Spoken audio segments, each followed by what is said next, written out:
It only had 3,000 miles on, and it was impeccable. It was like new. So I rode it and rode it and rode it.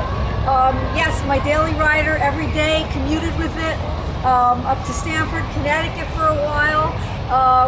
And I put, I don't know, tens of thousands of miles on, like 60,000 more miles, 70,000, I don't know. And I took it to Ken Puzio, Black Hills Custom Parts in Rockaway, New Jersey. And he said, well, while you have it here, you know, I'll check it out, and it's not going to be that much to take it from 88 inches to 95 inches, you know, because you need a top end, you need the valves refreshed anyway. Okay, so we went to 95 inches, which was great, and rode it for about 10,000 miles, and started noticing some debris in the oil. And the next two oil changes, didn't notice anything, so I rode it for another 10,000 miles. We rode to Sturgis and back. I probably put 4,500, 5,000 miles on the trip. It was time to get the pipes wrapped again. It had deteriorated. Took it back to Ken at Black Hills. I said, change the oil while you're at it. He did. A lot of debris in the oil. A lot. So we decided to see where was this debris coming from. Tore it down. Turns out that the flywheel, I had basically trashed the bottom end. And when he put that 95 inch in, that flywheel, that crankshaft was true. It was true. It was fine.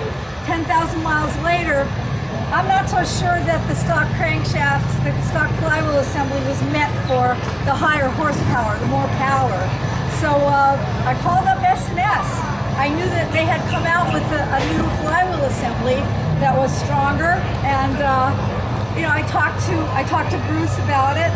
You know, I talked to the S&S staff, and they recommended their flywheel assembly, and they also recommended, since the top end was, since it had to come apart anyway, why not go with 106 inches?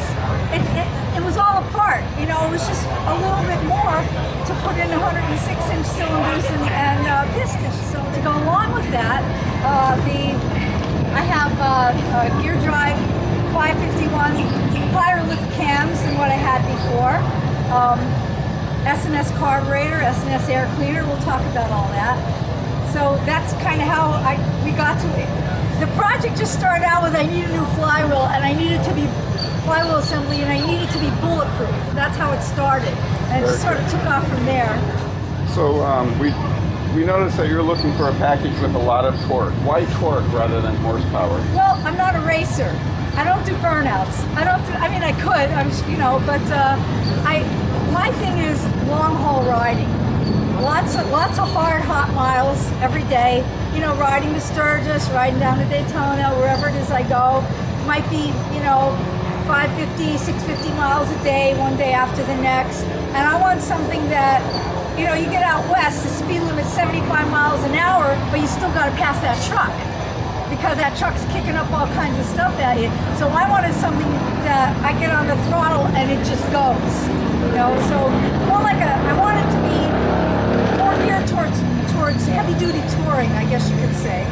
Well, as you mentioned earlier, it originally was an 88, you went to a 95, and now you're up to 106 inches. How do those engines compare? You have to ask. You have to ask how an 88 compares to the 95, 106.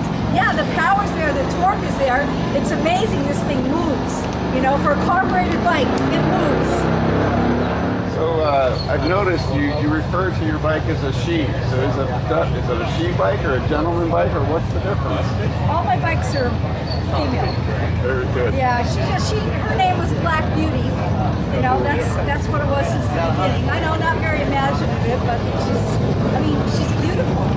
She's my workhorse. This is the bike that does